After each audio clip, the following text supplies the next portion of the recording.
Chapter 2, main causes of growth and public expenditures. Some of the main causes of public expenditure growth are: 1. Income elasticity and increase in per capita income; 2. Welfare state ideology and Wagner's law; number 3 is effects of war and the need for defense; number 4 is resource mobilization and ability to finance; number 5 is inflation; number 6 is the role of democracy and socialism; 7. the urbanization effect; 8. the rural development effect; 9. the population effect; 10. the growth of transport and communication; 11. the planning effect.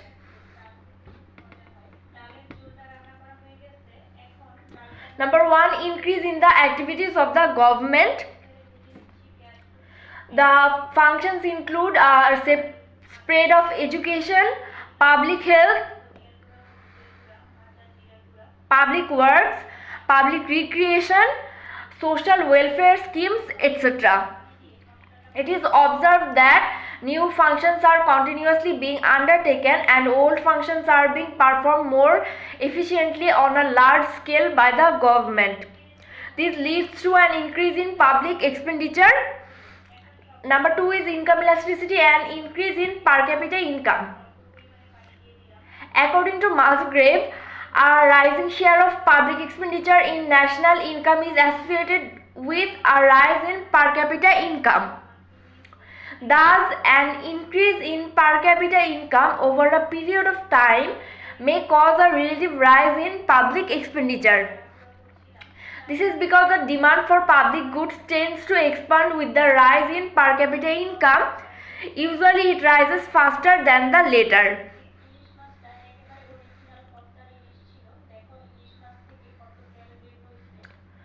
Number 3 is welfare state ideology and Wagner's law. The modern state is a welfare state. It aims at promoting the economic, political and social well-being of its citizens. It makes every effort to improve the living standard of the common people. For this purpose, it has to undertake many functions and services never visualized before. Even in an avowedly capitalistic economy, there has been increasing state intervention through legislative and administrative measures.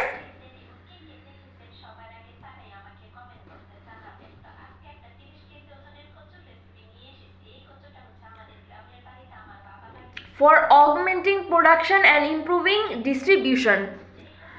Many wants which were formerly satisfied individually by private means are now satisfied collectively through public expenditure.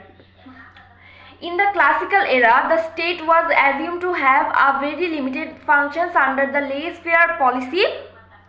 The functions of the state were restricted to justice, police, and army. Today, however,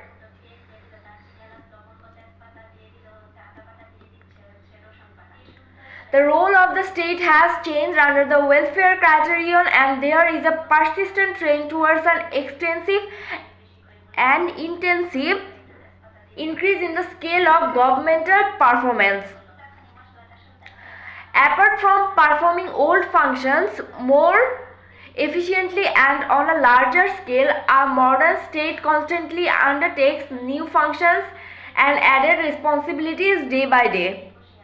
It now embraces many new ideas such as social insurance, unemployment relief, and provisions for underprivileged classes.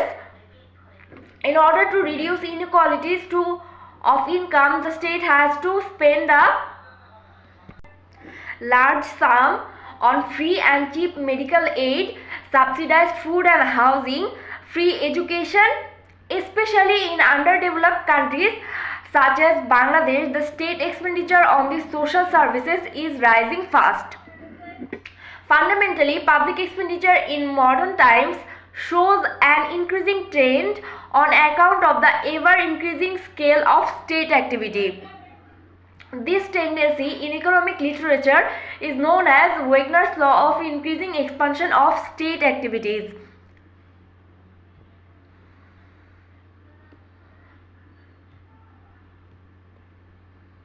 Adolf Wagner, a German fiscal theorist of the 19th century, propounded this theory according to which there is a persistent tendency towards an increase in the expenses and functions of the state.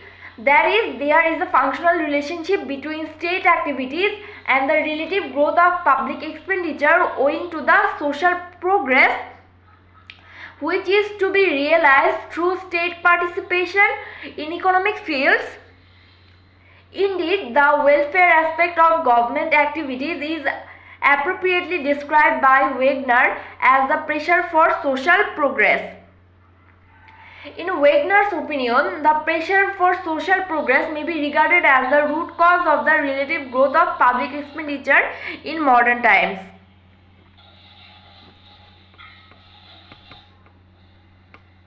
Due to the pressure of social progress under the welfare state theory, in addition to the maintenance of law and order, government participation in the economic field for the provision of some goods such as communication, education, medical facilities, etc. was necessitated. In short, the Wagner's hypothesis states that in a welfare state, as the economy expands, public expenditure will also tend to increase persistently. 4. Effects of war and the need for defense. The tremendous growth in public expenditure may also be attributed to wars and threats of war in modern times. In the Second World War, countries like England incurred heavy war expenditures amounting to 15 million euro per day. Wars and threats of war and the consequent defense needs compel governments to spend more and more on the production of war goods. Due to the invention of nuclear weapons, there is always the danger of foreign aggression. International political situation is uncertain and insecure. Modern states are already facing a Cold War. As such, every nation has to prepare itself for strong defense. The defense expenditure is thus continuously rising. It contains expenditure on war materials to maintain and growth of armed forces, naval and air wings, expenses on the development of military art and practice, pensions to retired war personnel, interest on war debt, cost of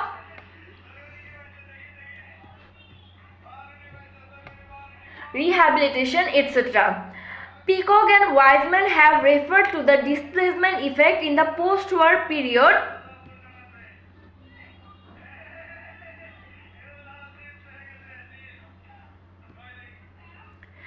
when higher taxes and higher revenue collection drive of the war period are continued by government finding them easy and attractive.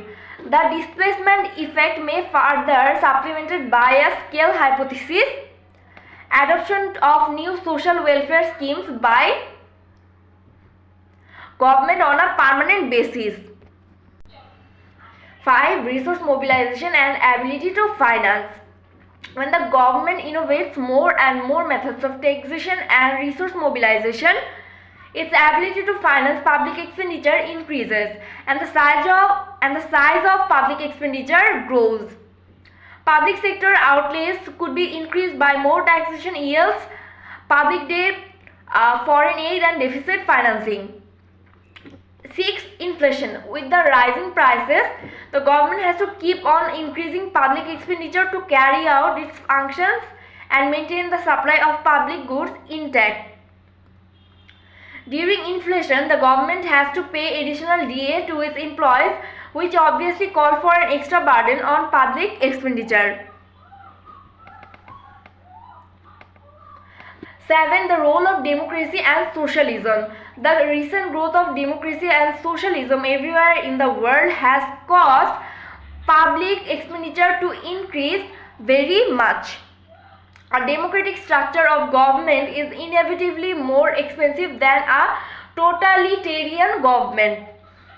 In Bangladesh, democracy has certainly become a costly affair. Expenditure on elections and by-elections is increasing. The number of ministries and executive offices has also been increasing. Further, the ruling party has to fulfill its promises and launch upon new policies and programs to achieve socialist objectives.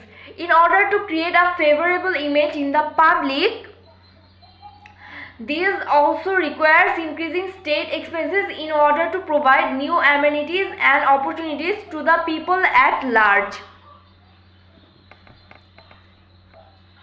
8. Urbanization effect. The spread of urbanization is an important factor leading to the relative growth of public expenditure in modern times.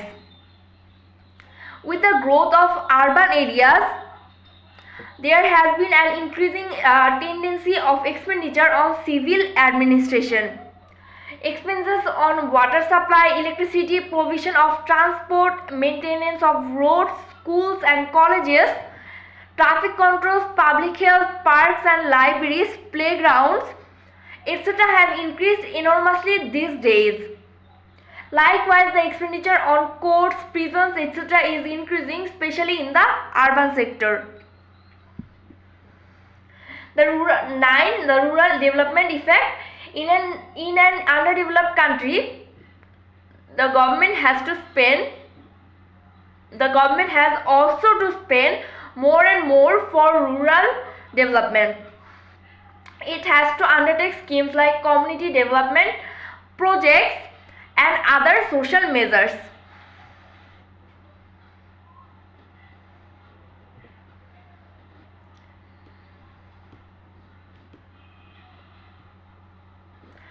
Then the population effect. A high growth of population naturally calls for increase in the expenses as all state functions are to be performed more extensively. Rising population also poses various problems in poor countries.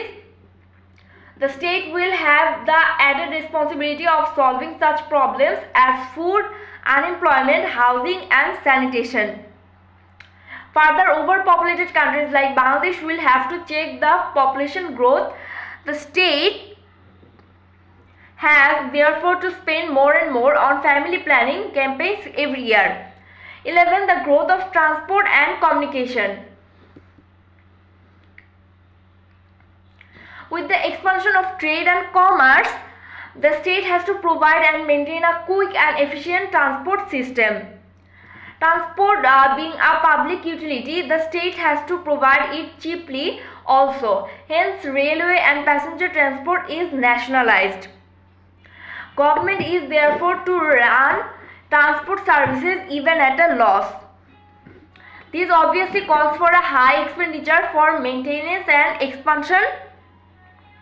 Further, the government in a poor country has to spend a lot on constructing new railway lines, new roads, national highways, bridges and even canals to connect the different areas with a smooth transport system as a precondition of growth.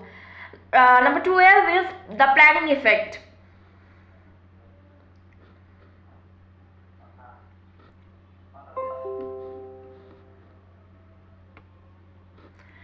In a less developed economy, the government adopts economic planning for the development of the country. In a planned economy, thus, when the public sector is expanding its role, public expenditure obviously shows an increasing trend. Number 13 is industrial development. Industrial development leads to an increase in production, employment and overall growth in the economy. Hence, the government makes huge efforts for implementing various schemes and progress for industrial development. The result in an increase in government expenditure. Number 14 is disaster management. Many natural and man-made calamities like earthquakes, floods, cyclones, social unrest, etc. are occurring more frequently. The government has to spend a huge amount on disaster management, which increase in public expenditure.